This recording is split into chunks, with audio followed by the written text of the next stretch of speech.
for joining us here on WTOL 11 Plus. On Plus, I'm Dan Cummins, I think. You got it? Yeah. I got to carry her today. It's going to be a heavy load because she starts vacation in exactly 1 hour, and she has no focus, and I always have no focus, so we're really in trouble right here. It's Friday, the sun is shining. John's going to talk a little bit more about the forecast in a moment, but we do have a great hour coming up for you here at 4 o'clock. How teens in Toledo can have an impact on the city's park system. And we get a look at how one local group is planning to put an abandoned church to use again. Plus, it's Flashback Friday. We're looking at a time where it felt a lot like it does outside today back then. Yeah, first we do want to get a look at that forecast, John.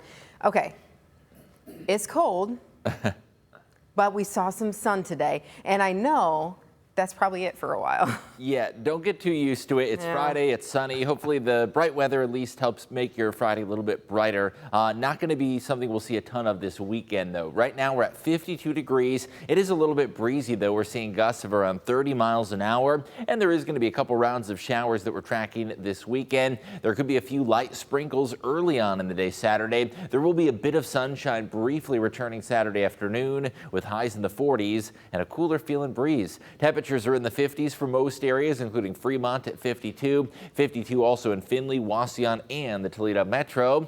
And it's also going to be much colder than this for the next several days. Dry weather for now, but I am watching a cold front that's going to come sweeping in from the northwest, and that's going to bring us some very light rain showers heading into the first half of the day on Saturday. Dry weather for evening plans, the chance for a few light sprinkles rolling in after midnight through daybreak Saturday, and there's going to be more widespread rain that impacts your Sunday plans. I'm going to have more on the full timing and rainfall amounts coming up in just a few minutes. John, thanks.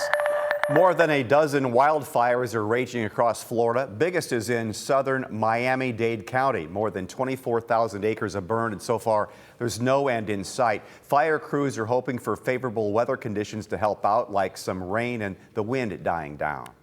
You see that smoke like that, and with everything that happened in California, you don't want to get stuck. Keep in mind, this is all happening during one of the biggest spring break weekends. Meanwhile, flights are resuming at London's Heathrow Airport after a fire shut down operations most of the day. The fire engulfed an electrical substation, which knocked out power to the airport for hours. Hundreds of flights to and from the U.S. had to be canceled. The airport expects to be fully operational tomorrow, though delays are expected to continue throughout the weekend.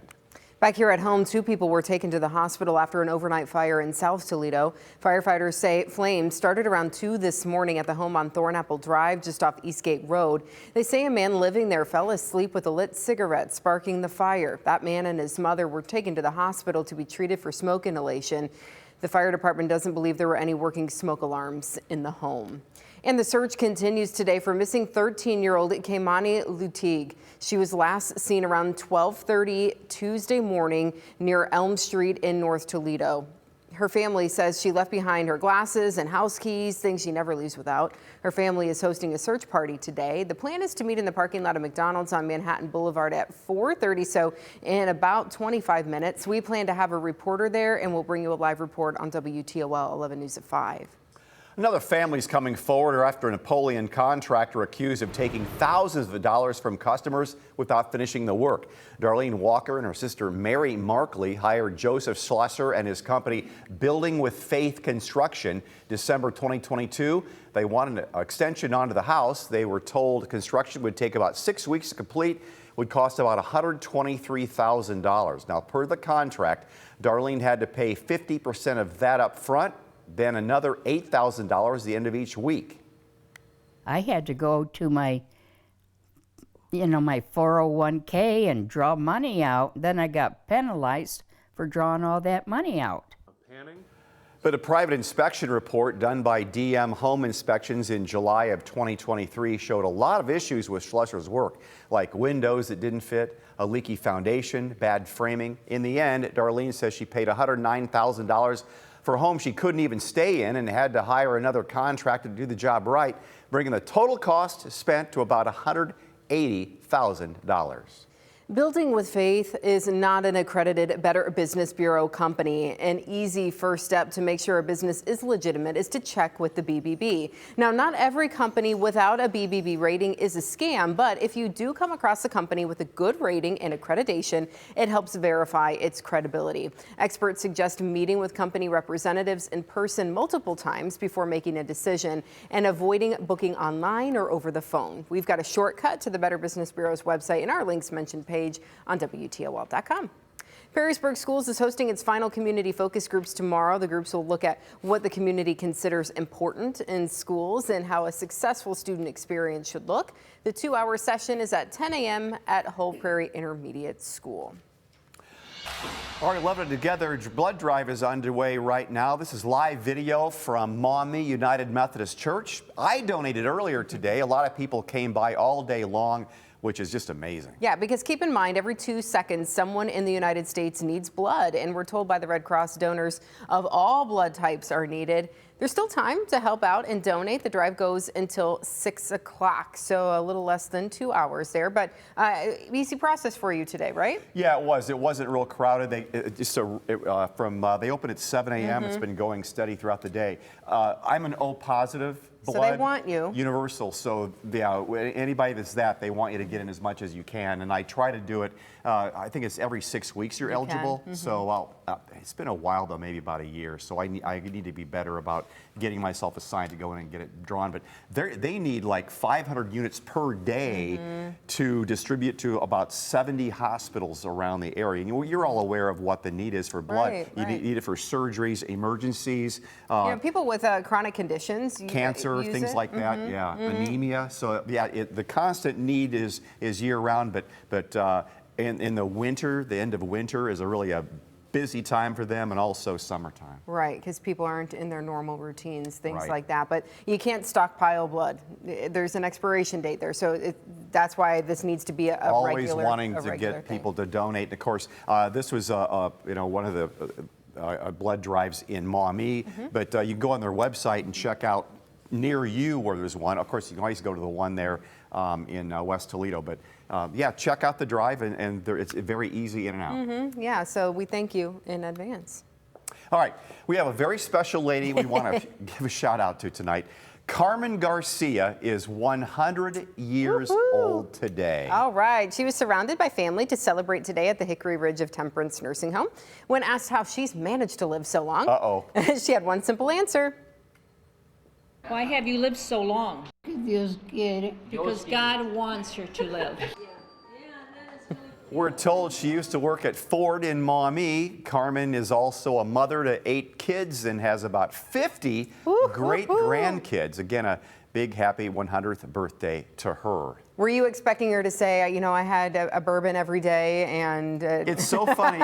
That's usually what they say, I feel like. There's no rhyme or reason to what they say. Nah, it's good genetics, people, I think. Genetics is probably 90% of it, taking good care of yourself. Yeah. And, yeah, that crown on her head looks great. Yeah, just sporting that. You Happy enjoy yourself. John? Well, if we're hoping to enjoy some outdoor time this weekend, today looks great for the evening commute. However, the weekend is going to bring us some steady rainfall Sunday. I'll have the hour-by-hour timeline coming up next. And to look at your roads this afternoon, unfortunately, I do have a crash to report. This is on I-75 southbound, just south of the 475 split. You could see that traffic, really lining up there on the right side of your screen, seeing delays there. The left lane is blocked due to this crash, so just be aware of that if you're going to be passing through. It's right there in the Perrysburg area at the split. Again, those are the southbound lanes. And this is a live look here at 475 in Salisbury. Traffic looks to be moving fine here through this area. Well, that's good news. Let's look at your drive times. If you are headed through that area, downtown to Bowling Green, that's about a 5 to 6 minute delay there. It looks like it's a little slow going on the way to Detroit Metro as well. Normally that's about 37, 38 minutes, so give yourself an extra 5 to 10 there as well. We'll be right back.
Well, I hope you're enjoying this sunny start to the weekend. We have a beautiful look through our Marblehead Lighthouse camera. There is going to be rain that impacts your weekend plans, so soak up sights like this. And our sunset time getting later and later as we are now officially in the spring season. Sunset occurs at 7:47 this evening, and by the end of March, 7:58. Enjoy the dry weather while it is here. Temperatures also fairly mild. We have climbed up to 51 in Oak Harbor, 52 in Toledo and Monroe. After a chilly morning, temperatures have successfully climbed up into the 50s. There is a little more cloud cover starting to work on through. I'm watching a system in the upper Midwest and the northern Great Plains that is going to bring us some showers tonight. Very, very light rain, but this cold front is going to usher in a bit of a cooler feel for your Saturday. So the timeline, we are going to stay dry for Friday night plans. No worries of any rain falling from the sky until well after midnight. Through daybreak Saturday, there is going to be the chance for a couple light sprinkles along that front. Honestly, it's barely going to be enough to wet the pavement, and it'll be history by late morning. Into your Saturday afternoon, look at this little bit of sunshine that returns. There is going to be a nice pocket of clearing skies and brighter skies, but it is going to be a chilly feeling day. What about Sunday? Cloud cover returns Sunday morning, and by Sunday evening, more widespread soaking rain is going to move on through for the tail end of the day. An isolated flurry or two may mix in across lower Michigan, but it's mainly just going to be some chilly spring showers. So how much rain can you expect? The latest data pinpointing about 1/4 to 1/2 an inch of rainfall for most areas. So no flooding concerns, no standing water, nothing like that. Just some regular spring showers. Planning out your Saturday, isolated sprinkles possible early. You'll notice temperatures briefly drop down to the 30s, although I expect that afternoon sunshine will at least temporarily lift us back up to the 40s. Still a good bit cooler than today. Increasing sunshine expected. Plan on a northwest wind ranging from 10 to 20 miles an hour. That is going to make it feel cooler than the thermometer suggests. Widespread afternoon rain is likely Sunday, 48 degrees, so a little bit less chilly. Monday should be a mainly dry day, other than a very slight chance for an isolated sprinkle. And Tuesday, some more of those late March clouds with highs in the mid-40s. Overall, the 10-day outlook is expected to stay chillier than average. We do at least bounce back to 42 for the Mud Hens opener. There is a 30% chance for a shower, but I'm not concerned about widespread rain as we say play ball in downtown Toledo. The 10-day forecast is expected to stay a bit cooler with highs right around 50. Amanda, Dan? All right, 52. That's looking better. Yesterday's forecast was high of 47, so as we get closer, hopefully that keeps going that direction. 2 6th graders in Massachusetts won big in a contest against kids from all across North America. They had to create something to improve the lives of people with disabilities. Take a look at what they came up with. An idea doesn't have to be big to make change. The inventors don't have to be big either. Which one are we going to do next? They just need an opportunity. My neighbor who I live next door to, we're very close with her. Her niece has a feeding tube. Alice Dunn and Charlie Sobelman are 6th graders at the Epstein Hillel School in Marblehead. This is just our model, which is made on labeling sticker paper. The duo joined more than 300 kids across North America in a contest to create an invention to improve the lives of people with disabilities. It's sponsored by an Israeli organization called ADI, the Advancement of People with Disabilities and Rehabilitation for All. Where they house residents with multiple disabilities. Their representative comes to schools and educate children. Alice and Charlie were inspired by a documentary on dysphagia. People with dysphagia cannot swallow. Often they can be put on a feeding tube. This disability definitely can affect kids' confidence. So they set out to fix it, to smash the stigma with style. They began picking the brains of their teachers, Miri Sharon and Lauren Zorhoff. They went through a few different ideas and they kept going back to the drawing board. We were sitting here at this desk actually. They came and said, oh, but it needs to be with a fun design. I said, there you go. I would get the slightest cut, wasn't even bleeding that much, get a Band-Aid. Didn't need a Band-Aid, I just did get one though, because I liked the designs. They began creating a fun Band-Aid to cover the base of the tube. This is just a model. Our real one is going to be made on a material called Second Skin, which is designed to cover skin. It's waterproof, so it's perfect for everyday life. A single sticker can last 5 days. It is designed that you can't feel it at all. They entered it into the contest, competing against inventions from high school seniors. To be honest, it was a long shot. But at the end of the day, when Throughout the process, Lauren and I really realized that we might have a winner there. They made it to the top 5, joining a Zoom call with finalists from around the continent. And then at the end of the call, they announced that our girls won. They scored $1,000 and another $250 for their school. What are you guys going to do with the winnings? Save it. Or maybe they can invest it. I feel like they could end up on Shark Tank. Turn their invention into reality. I would hope it becomes like something out there. It would be thrilling. You would spend it, wouldn't you? You have a poor opinion of me. No, I think that, yeah, wouldn't that be cool if they did take that to the next level? And it all started because one of the young girls had a personal connection. She had Next a neighbor. door. She knew somebody who, hey, I want to try to make things better for you. Well, you should take the money and use it to do a patent on that if you can. Absolutely. It's a very useful thing. Yeah. If they came to one of us and said, hey, we want you to do something to help someone's lives better, I'd be like, where do I start? yeah, and that's probably how they felt too, but they had good guidance. The teachers there were very good. So Yeah, so congratulations to them. Keep up the good work, kids. very neat. We'll be right back.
Welcome back. City leaders want to know what our youth wants to see more of here in the Glass City. Right now is the time to apply to be part of the Youth Advisory Board. Davion Beach with the City of Toledo is here with us this afternoon. Talk a little bit more about this program. Thanks for being here today. Thank you for having me. Absolutely. So this is your fourth, going on 5 years of doing this now? Absolutely. Yeah.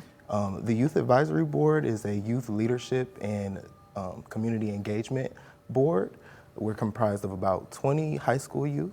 But we're really looking to expand, so we're trying to push this application. Yeah, so now is the time to apply for this, and students have about 3 weeks to get those apps in. Absolutely, about 3 weeks. The application closes April 15th.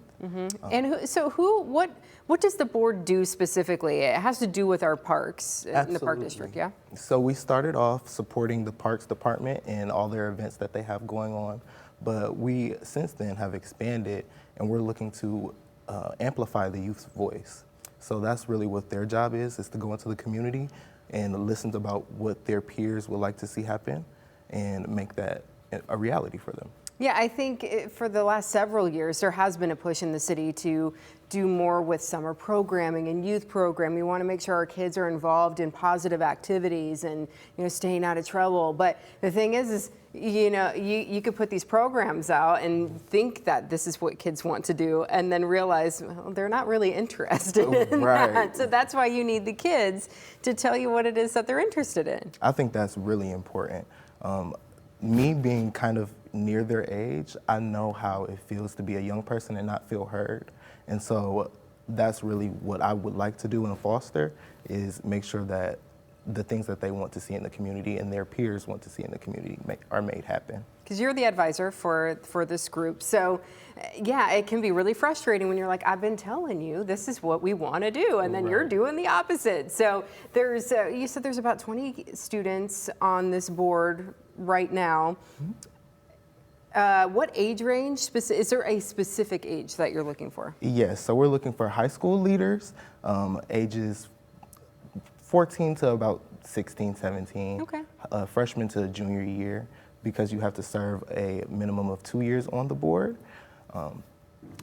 So before they graduate, I guess technically you want to make sure you get started in the process. And what kind of young person are you looking for to serve in this capacity? We're looking for someone who wants to be involved in the community as much as possible, and someone who is looking to drive change. We do a lot of fun things like ice skating parties, pool parties, and stuff like that, but we're really trying to transition to making a stamp and a difference in our community. For example, we're doing a community garden, so that's going to be nice to give back to the community, as well as a kickball tournament, because that's something that the youth said that they wanted to see. Okay, kickball. I like that. Right? That's fun. So over the course of the last few years, as the young people have been working together on this, what have you seen, and what kind of successes have you seen, and what do you still want to continue to see? I've seen a lot more youth want to be involved in volunteerism. A lot of youth have been showing interest in, once they see the YAB at events and stuff like that, they feel obligated to help as well in their community. So I see a lot of peer influence for positive change. Oh, that's good. Yeah. Oh, you're doing it? I guess I should probably get involved with that too. And have we seen, what is it like to watch these young people and mentor them, so to speak, and watch them come together and collaborate and come up with ideas? It feels so bittersweet to watch them emerge as young leaders and then send them off into the community. We love having them a part of the board, but we know that eventually they have to go and make change elsewhere as an adult. So it's really a good experience. And we're coming up on the summer months here, believe it or not. So there's going to be a wide variety of programming for young people to be a part of. And if they want to have a voice in these programs and in different activities, how do they get their apps in? What does that application entail? Absolutely. So on the City of Toledo's website, if you search in the Youth Advisory Board, the application will pop right up. So once you fill out the application, we'll review it, and then you'll be selected for an interview, and from then you'll be notified if you're accepted on the board. And I think this is there's a QR code if you want to pop your phone out here and scan that QR code. This is a great opportunity for young people. Maybe this is great for their college apps or whatever they might be doing to get interview skills, to get application skills, but then also serve their community. That's huge. Absolutely. I think it's a huge resume booster, especially knowing that they want to go into these huge professions, because we do a lot of career development as well. So we have people that want to be nurses and politicians. So this is like the perfect way to engage in your community before venturing off into your career. Absolutely, great opportunity. So parents, grandparents, if this is one of your kids in your life, get their attention, because they may not be watching the news, but you are. Get those apps in, and thanks for being here today and for what you're helping to do with these kids. It's important. Thank you for having me. Absolutely. What's our favorite day of the week? It's Flashback Friday, and this week we're wondering what to do about our broken spring. Toledo 11 Steve Hartman went looking for a fix way back in 1986. It's a Flashback Friday you don't want to miss, and it's coming up next.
Well, thanks for sticking with us here on WTOL 11 News at 4 on WTOL 11 Plus.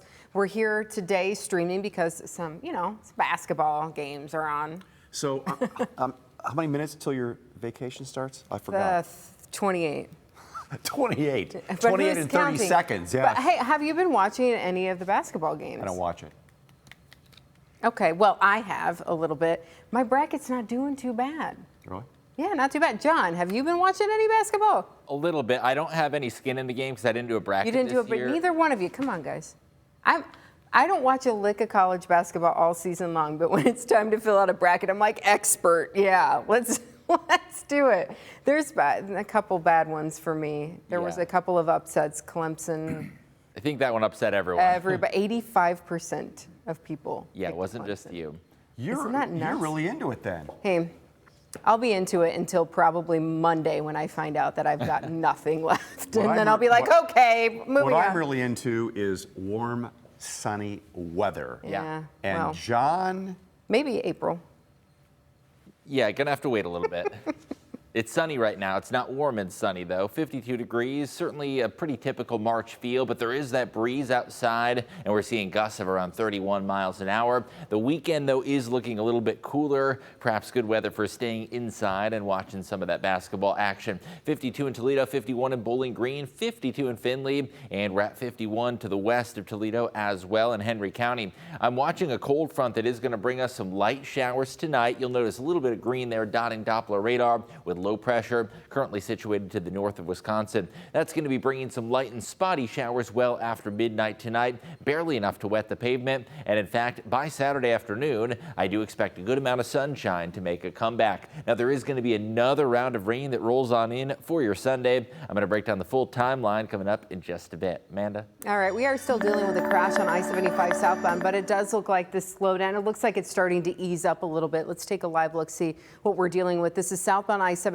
just south of the 475 split. Hey, looking much better here, but it's also possible. Let's see, which direction are we pointed? Yeah, it's clearing up a little bit, but I'm still seeing some congestion out there. Just be aware of it if that is your route today, but it looks like it's getting better. This is 475 at Douglas. Traffic is moving along here too, which is great for a Friday afternoon if you've got somewhere to be.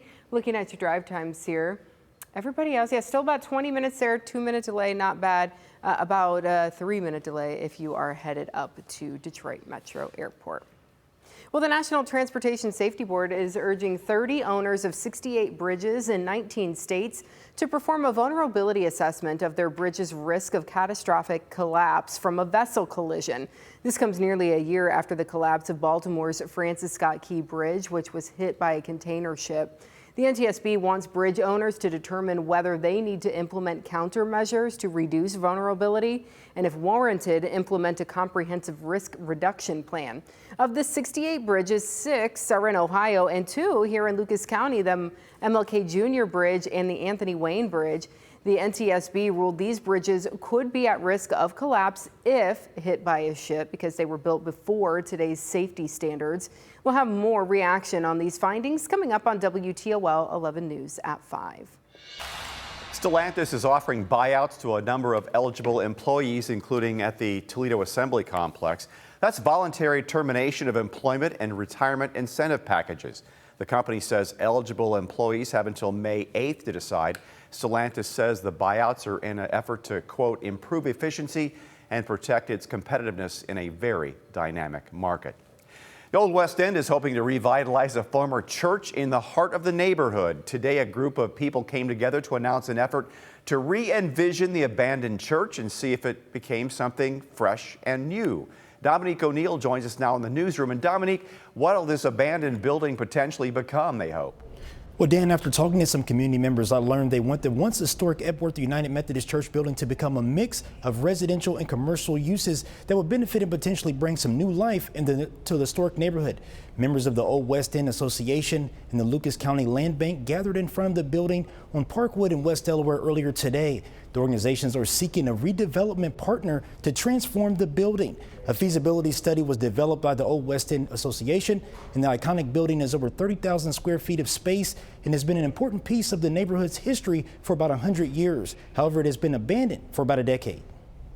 The neighborhood would love to see this building turned into a mixture of apartments and maybe some commercial business space on the first floor. That will be a great fit for what this building is doing right now. But we need to find the right partner who will step up and do that hard work, raise that money, and get it done. And coming up on WTOL 11 News at 5:30, we hear from residents about this potential boost to the neighborhood. Reporting in the newsroom, Dominique O'Neill, WTOL 11. Dominique, thanks. The Sundance Drive-In out in Oregon kicks off its 76th season tonight. Owners say they have a newly remodeled concession stand featuring the Sweet Tooth booth and an arcade. The party begins at 8:15 with live remakes of Disney classics Snow White and followed by Mufasa. That just for Screen 1. Screen 2, that will not open until April 4th. Now, we've all enjoyed a recent preview of warmer spring temperatures, but now the spring season is officially here. Well, it's not exactly feeling like spring anymore, which is so typical for Northwest Ohio. Sure is. A lot of changes. It wasn't any different back in 1986. On the first day of spring that year, the day's high temperature was just in the 20s. So it could be worse. And that sent Toledo 11 Steve Hartman down the street to Toledo Spring Service to see if they could help. Spring is here in name only. It's pretty depressing. Of course, I'm not thrilled with it, but on the other hand, what can you do? What do you say we try to change it? What do you mean, change it? What do you want change? The air, the weather? Okay, go up there in the heaven. Maybe you can talk to them. Nah, you don't have to go to heaven. All you have to do is come down here to 11th and Washington. Mother Nature has a branch office here. She calls it Toledo Spring Service, and I promise it'll take the chill out of the air. Dick McCormick is in charge of Toledo Spring. I guess you could call him Mother Nature's plant manager. And it sits in the oil for half an hour and gets tempered. And we put it back in the oven and draw the temper out so that it's springy. If we didn't draw the temper out, then it would break. So this is where you make This is where we make springs. It's a long process. First they cut out the old spring, then they make a new spring with these things. They're called leaves. Okay. Yeah, you need leaves on the trees and you need leaves in your springs. But don't put away your winter jacket just yet. McCormick says this could take a while. Should be in the shop for a long time. Can we get a rent a spring, maybe? Rent a spring? Aw, that's okay, Dick. Just so we know you're working on it. Steve Hartman, Toledo 11 News. How clever. If only it were that easy to fix spring. Steve Hartman. Oh, he's the best. He's the best. Of course, now you probably followed him on the road You'll on see him CBS tonight. News Yeah. tonight, every Friday in the 6:30 newscast. He's a good guy, just a really great guy. Toledo native, and glad to see a WTOL alumnus have such a great career. Seems like we're still working on that spring, though. Yeah, well, spring will be, this part of the country always be a problem. So Yeah. maybe we just need to rent a spring somewhere in Florida this year. A lot of people, by the way, our newsroom's desk, a lot of people on vacation break, this week, and you're I'm staying. I'm on vacation. I'm not working, but I'm not leaving. That's so. sometimes the best thing to do. It'll be fine. Really clear your head. Yeah, exactly. Well, we've heard you tell us just how much you love seeing all these great old stories from the Channel 11 archive. And now you won't need to wait until next Friday to see more. Just check out the WTOL 11 Vault on Plus, available right now on our TV app. This week, we're featuring news from this week from 1991. If you haven't checked out our new show yet, you can watch it right now or anytime on demand on the WTOL Plus TV app. Just look at the WTOL 11 Vault. And you actually, if you're watching our newscast right now, you have Plus, so you can watch it. Yeah, so right you know there what you're doing anytime. already. Just watch the Vault and see some great stories. We'll be right back. Hi guys, coming up this week on Leading Edge, a multi-million-dollar data center is coming to Middleton Township in Wood County. And there's one planned for Oregon too.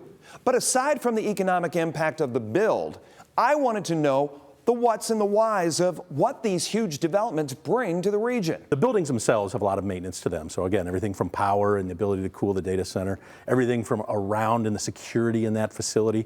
But then a lot of other jobs come in. And if you look at Columbus as an example, you see a lot of technology jobs coming into the area, really piggybacking on the fact that these data centers come into the area. And locally here, you see the Regional Growth Partnership starting to focus on how we draw those types of companies to the Toledo area as well.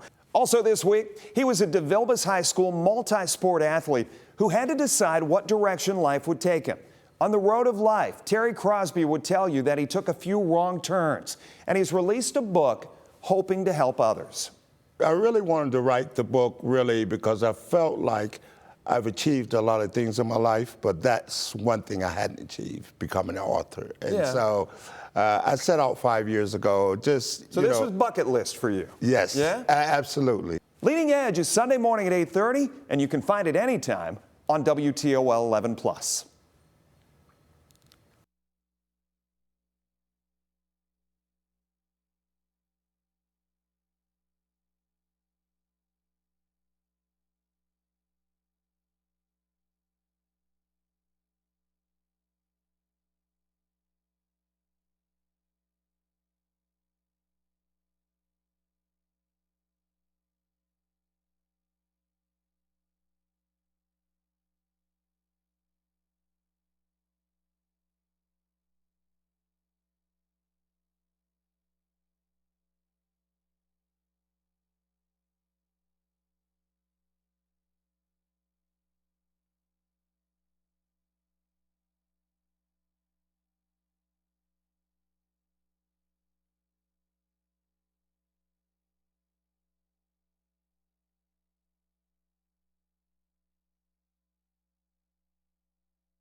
Welcome back in. Here at WTOL 11, we have a media partnership with the Toledo Free Press, and the Free Press has a new podcast you might want to listen in on. Jaden Jefferson is here so we could learn more about Behind the Byline. Did you come up with that name? You know what? It was actually the editor-in-chief of the Free Press, Lori King. It was her idea, and we actually went through so many names. It was crazy. I've known Lori a long time, and I've known Tom for a long time, too. I'm glad that the Free Press is back up and operating again. Yeah. Good to see you. I haven't seen you in a few years. You've kind of grown a little bit and matured, and you're now 16. Back in 17 now. The last time I talked to you, Grandma had to drive you everywhere for all your little, even when you're doing news stories, shooting stories, your grandma took you around town, but now you're a little more independent than you were. Yeah, now I get to see why people complain about people's driving. I get it now. I now have to see firsthand how people drive. Did you drive much during winter conditions at all? I did some winter driving, but we didn't get much snow this year, so it was actually manageable. It was not too bad. Well, you'll get the hang of it eventually. Oh, yeah. So catch me up. You're a junior at Maumee Valley Country Day. What's been your focus was on journalism from a very early age. Where is it right now? Still on journalism. You know, the biggest thing for me, I think, has kind of been maturing my journalism, because I think I'm more so focused on doing those in-depth stories, long-form stories, those policy and legislative stories that are complicated, and just making them make sense for folks. And that's been my biggest goal. What's your long-term career goal?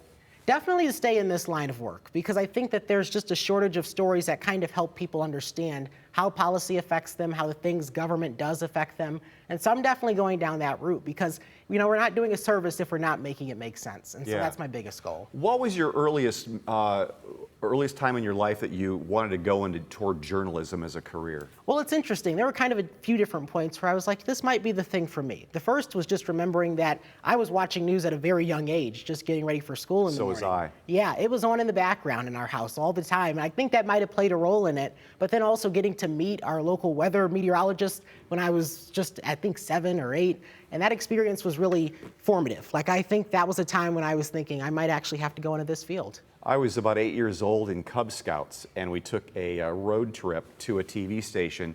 It was the first time I got to be in a TV studio and see the lights and the camera people and the behind-the-scenes stuff. It's magical. It is magical, and I've been in this career now almost 50 years, and it's just as exciting now as it was the first day I was into it. I'm really happy for you having discovered the same bug that many of us in our newsroom. Yeah, it really does. So tell me about your podcast. It's on how often, and how long has it been going on? Yeah, so there is a new episode every Wednesday at ToledoFreePress.com and on Spotify. And this podcast really just helps you break down those complicated issues. For this week's episode, for example, we were kind of talking about housing discrimination, which obviously is a moral problem and it really affects people deeply. But we were talking about the externalities and how that actually affects all of us due to the economic reasons. When you think about the fact that a child who's moving from place to place to place, they're going to likely be affected by that. Maybe it's in their educational outcomes and their earning potential, and that affects the local economy. So we're really just kind of taking those big issues and kind of helping people understand what the impact of them are. And sadly, right now, housing is a real problem because of the economy and a lot of new laws. There's a lot more homeless than we used to have, and how we deal with the homeless, and that's a whole different subject for your podcast. Yes, that definitely is a big one, because the unhoused community continues to grow. Because obviously the economy has been strong through COVID, but there also is the issue of people that are unhoused, that number growing. And we also saw that in 2024, it grew, I believe, by 18%. And so there are definitely more and more people becoming homeless. And it just goes to show that we're really getting into a time when people are going through a lot, and we haven't exactly had the solutions ready, systemic solutions, not just temporary fixes. So your program, you like to stay with a lot of politics, things like that, and get into issues and behind the issues to kind of explain things? Right. And I like to describe it as kind of taking the politics out of the issues, because issues only become political when it becomes an election. Sure. And there's obviously people who want to keep their jobs, and it becomes a political issue. But issues start as just issues. And so I think that this show kind of helps people understand that, and just to put into perspective that we have a lot of different solutions. We all have our ideas of how to fix them. Let's just put everyone at the table and just see what we come up with. So you prefer journalism route and not tempted to go into politics for yourself? I don't ever want to go into politics. I think there's no shortage of people who want to go into a politics situation, but for me, I think just being able to call people out when they're saying things that are inaccurate, being able to hold them accountable, and then also being able to check and cross-reference, I feel like that's my stronger suit. I feel like I would make a great politician. I'd be able to communicate my vision, but I'd rather just hold folks accountable. This way you can inform people and help people at the same time. Yes, there's a shortage of journalists, but there's not a shortage of politicians. That's true. A noble, noble cause for sure. Jaden Jefferson, thank you so much for being here today. Bright young man. We'll be right back.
Welcome back in. Hope you're enjoying the dry weather and sunshine for now. There could be a few very light sprinkles that roll through tonight, but I do expect sunshine to win out into your Saturday afternoon.